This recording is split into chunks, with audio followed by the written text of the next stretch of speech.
We're back now with a quick news update video for Marvel's Avengers now. It's a news update that, personally, I don't actually know if this is big news or if it's not really that important news or if it's good news or if it's actually bad news. It's something that I think your views on it will depend on how much experience you have in the game industry and what this actually means. I don't have any experience with the game industry at all, so if you do, feel free to leave a comment below. But it's specifically in regards to some tweets we've seen from the creative director of Marvel's Avengers, or someone who used to be the creative director of Marvel's Avengers, because he's actually left the project now. I'm just going to call him Sean. I've no idea how you say that surname. So he posted that he's happy to be back with the dogs. Previously he used to work with Naughty Dog. He moved to Marvel's Avengers and then he's went back to Naughty Dog again. That doesn't look too good. If you're working with one company, you leave it for another and then you go back to that original company. That doesn't sound too good at all in the first instance. One of the first questions that was actually asked after he posted this on Twitter was someone called Superior Spidey, just saying, what about Avengers? And you're not really going to get a lot out of someone when they do ask us. His reply simply just said Marvel's Avengers is in good hands, but that could just be advertising talk. We really got no idea what that essentially does mean. Now, as I mentioned, I really don't have any experience with the video game side of things when it comes to job roles and so on. So what I've actually done is I've looked up what the creative director does, because what I think is very important from my own personal point of view is whether or not this is good or bad news is what does a creative director actually do, and were they doing it right, or did they potentially fail on that, and is it good that we're potentially getting a new creative director in that's maybe got a different vision, if vision is something they actually deal with as part of their job role. But let's bring up some information on what a creative director does, and I'll talk about this in the context of Marvel's Avengers, whether I feel the different parts of being a creative director have been done well in the Avengers game or not, and then we can hopefully make some kind of conclusion from there.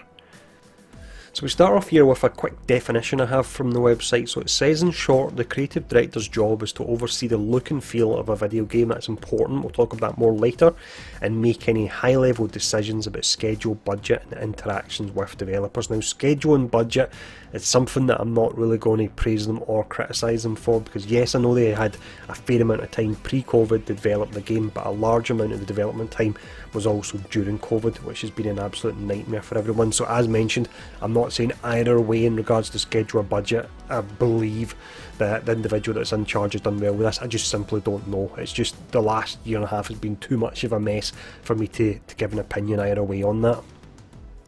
We then move into the look and feel section in more detail. So it's stating creative directors are responsible for making sure all assets for the game, such as text, sound and graphics, are coherent and offer the exact feel the director wants. Now, one thing that I feel the game does do well is it does have a very particular vision in regards to how the characters actually look. They put their own spin on it.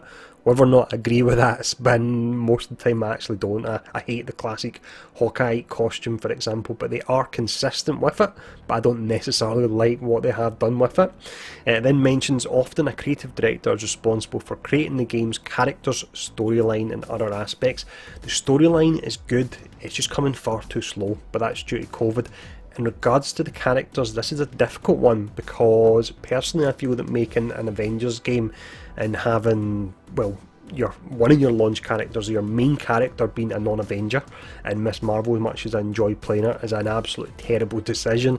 And I feel that bringing in Kate Bishop as well as the first character to actually come out in the game was a terrible decision as well. So the creative director was responsible for Miss Marvel being the focus of an Avengers game and also Kate Bishop being the first DLC character, then I feel that's definitely poor decision making, and that person moving on wouldn't necessarily be a bad thing, but there are other aspects they may have done better. Let's actually check out the other aspects. We then have schedule and budget in a bit more detail here. So I've already mentioned the fact that due to COVID this is a really difficult section to actually give an opinion on. I'll read out the last paragraph. So it's saying the creative director must be able to make decisions that try and keep the game within these constraints. That's in regards to schedule and budget, even if it means sacrificing creative vision, but knowing when to do so is a key skill for a director. Sometimes pushing a game back is better. The game was actually delayed. It was delayed from when it was supposed to be, was it May I think, or March potentially, all the way up to to September. I think maybe it was March to September, so it was something like a 6 months delay. It arguably could have been done with being delayed even longer, but there's no way for us to know if the current creative director was the one that was responsible for the game getting put out in the state it was in. It was definitely put out too early, could have done another 6 months or a year in the oven, or that decision was out with his hands. So either way on this one, I don't think I can really give too much an opinion how they've done in regards to the schedule and budget. Finishing up here, we'll just read the first paragraph from this section because it is the most relevant. So it states, a creative director is a games champion, someone who oversees each part of the process and makes decisions about the game's creative vision and direction. Now, we recently had the roadmap for Marvel's Avengers, and that makes me a lot happier about the direction of the game, but up until the release of that roadmap, I would say the game was almost directionless. It wasn't sure if it wanted to be a solo game, if it wanted to be a multiplayer game, did it want to be a more action orientated game, did it want to be more focused on loot and builds. And the game's been out for 7 months and it had years of development before then, so if the current or the former creative director was responsible for the lack of direction in the game, then this isn't a bad thing in my mind that they've actually moved on, because something the game really needs. It needs direction, it needs focus, and that has been woefully lacking up to now. So that's everything I was able to find on it. As mentioned, the reason I'm doing this video, it's probably been a bit all over the place, and apologies for that. The reason I'm doing it is potentially really big news, but again, as mentioned, I don't actually know.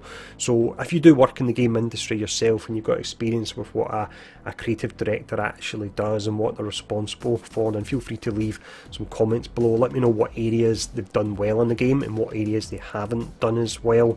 And yeah, thanks for tuning in for this one, and once again, let me know in the comments below, and hopefully we can get some interesting conversations going. But thanks for tuning in, stay safe, and I'll see you all again soon.